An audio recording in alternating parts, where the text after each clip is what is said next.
En République démocratique du Congo, discours du président Félix Tshisekedi à l'occasion du 31 décembre.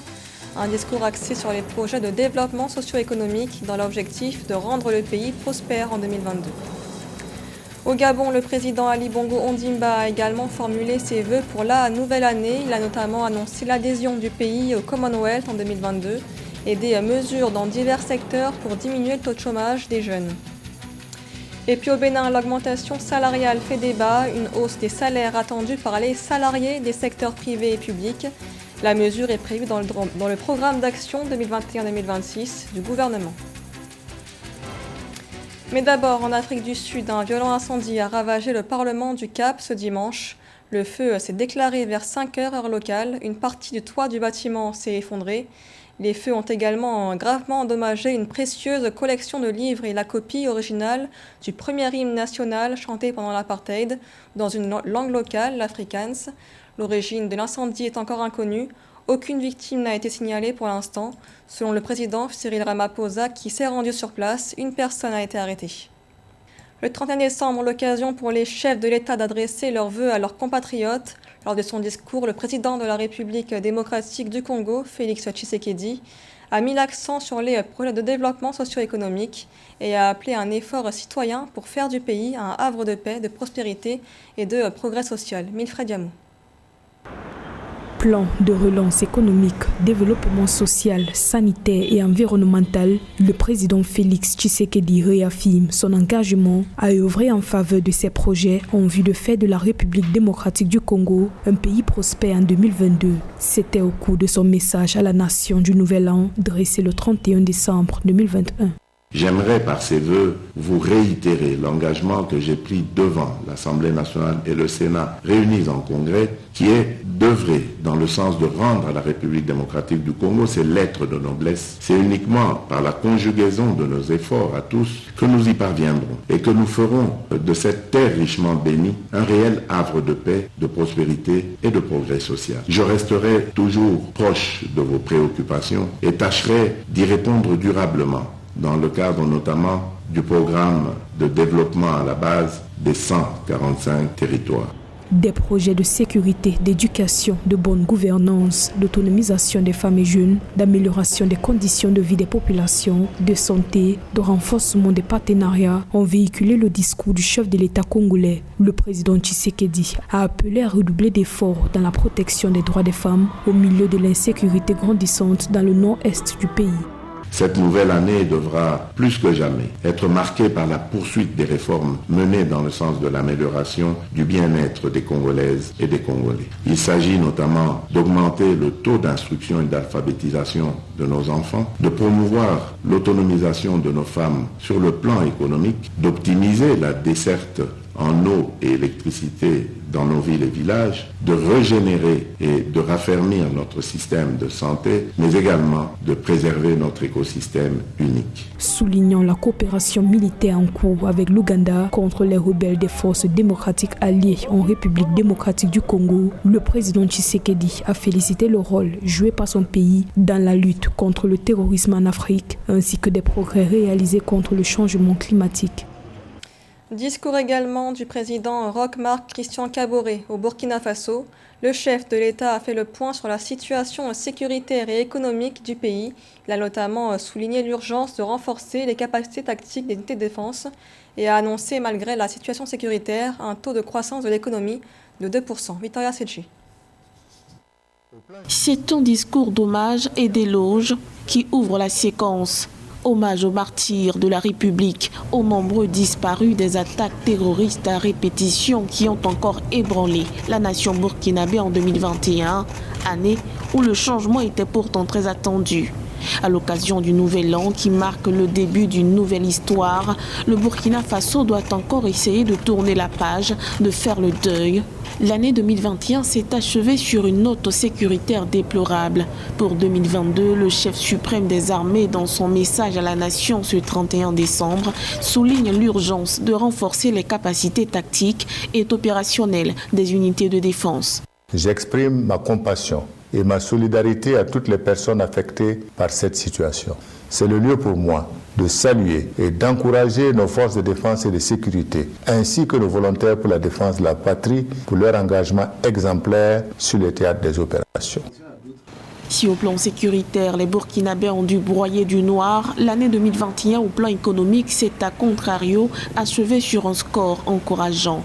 Selon l'exécutif, malgré plusieurs contraintes, l'économie burkinabé s'est bien comportée grâce à l'engagement des citoyens, en affichant un taux de croissance exemplaire de 2%. Le défi reste sans conteste la soutenabilité de la masse salariale et l'équité dans le traitement des salaires des agents de l'État. Si nous voulons consacrer plus de ressources à l'investissement structurant en vue d'améliorer les conditions de vie de nos populations. Outre l'animation de la vie politique qui a connu également des fortunes diverses, le président burkinabé a félicité la maturité du peuple à vouloir préserver et promouvoir le dialogue. Un dialogue politique sur l'insécurité et les élections municipales de 2022 en perspective avait réuni en juillet dernier une quarantaine de participants issus de différentes composantes de la classe politique. Au Gabon, le président Ali Bongo Ondimba a lui aussi présenté ses vœux. Dans son discours, le chef de l'État est revenu sur les actions menées en 2021 dans divers secteurs pour endiguer le chômage, notamment des jeunes. Il a également annoncé que le Gabon adhérera au Commonwealth en 2022. Les précisions de Joël Ballon. En 2021, pour relever le chômage jeune estimé à 36%, le Gabon s'est distingué dans la réalisation de plusieurs projets en appui au secteur routier, électrique, formation. Pour rester dans la même dynamique, le chef de l'État du Gabon, Ali Bongo Ondimba, dans son adresse à la nation ce 31 décembre 2021, a annoncé pour 2022 la création et la réhabilitation d'établissements de formation professionnelle, la création d'une centrale à gaz à Ouendo. Tous ces projets permettront au surplus de créer de nombreux emplois pour permettre à chacun de mieux circuler, se déplacer. De nombreux projets routiers, jusqu'alors à l'arrêt, ont été relancés. Certains sont même déjà achevés. C'est le cas de plusieurs dizaines de kilomètres de réseau routier dans Libreville et Ouendo, ou encore à Oyem. Avec la Covid-19, tous les voyants sont au rouge. Seulement 12% des Gabonais ont été vaccinés, loin des 50% attendus par le gouvernement. Aussi, le président du Gabon invite ses concitoyens à se faire vacciner, car pour l'instant, c'est la seule arme qui protège. À l'horizon 2023, il entrevoit la création des zones agricoles à forte productivité pour booster le secteur agricole, relancer le projet de la mine de fer de Belinga. Le Gabon est l'un des pays d'Afrique qui dispose de plus de doses de vaccins par tête d'habitant. C'est une prouesse dont nous pouvons être fiers et qui est à mettre sur le compte d'une stratégie réfléchie et planifiée. Cette arme, ce vaccin, il nous faut désormais l'utiliser régulièrement, l'utiliser le plus possible. Sur le plan diplomatique, le chef de l'État a annoncé l'intégration probable du Gabon au sein du Commonwealth en 2022. À titre de rappel, dès le 1er janvier 2022, le Gabon, pour les 2 années à venir, siège au Conseil de sécurité des Nations Unies où il a été élu en qualité de membre non permanent.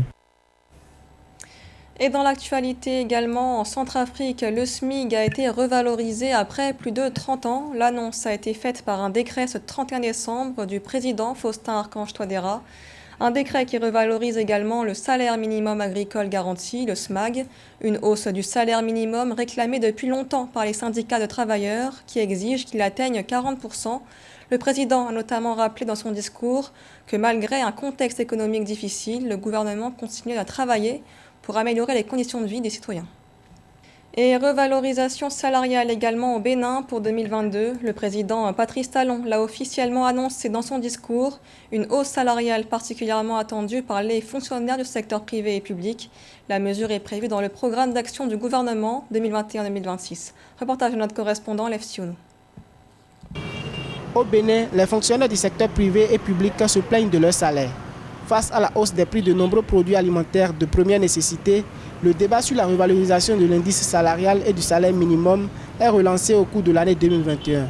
Selon les responsables des centrales et confédérations syndicales, le SMIC pour le travailleur du secteur privé est passé de 31 625 à 40 000 francs CFA depuis 2014. En marge des échanges entre les acteurs sociaux et le gouvernement, dans le cadre de la première session ordinaire de la Commission nationale de consultation et de négociation collective, assise sur les revendications des travailleurs, tenue en septembre 2021, la CSTB a révélé ses desiderata. Il s'agit de la revalorisation du SMIC à 50%. 40 000 ne représente rien. Aujourd'hui, il faut non seulement le SMIC, mais il faut hiérarchiser les salaires. Parce que si vous passez de 40 000 à 50 000, mais ceux qui étaient à 50 000, eux, ils passent à combien? Ceux qui étaient à 60 000 passent à combien? Ainsi de suite. Selon de nombreux experts, l'augmentation du salaire par rapport au pourcentage du point indiciaire favorisera les gros salariés. Face à la cherté de la vie, des observateurs préconisent la mise en œuvre d'une politique salariale qui permettra aux gains petits de pouvoir vivre. Depuis que le SMIC est à 40 000 et avec tout ce qui se passe aujourd'hui, dites-moi, à Cotonou aujourd'hui, quelle chambre on peut louer à 10 000 ou bien à 5 000? Non, il n'y en a pas. Pour louer une chambre aujourd'hui à Cotonou, il faut au moins débourser 20 000 francs. Pour débourser 20 000 francs, vous allez payer l'eau, vous allez payer l'électricité. Si on arrondit même les deux factures là à 10 000 francs, ça fait déjà 30 000 pour les travailleurs.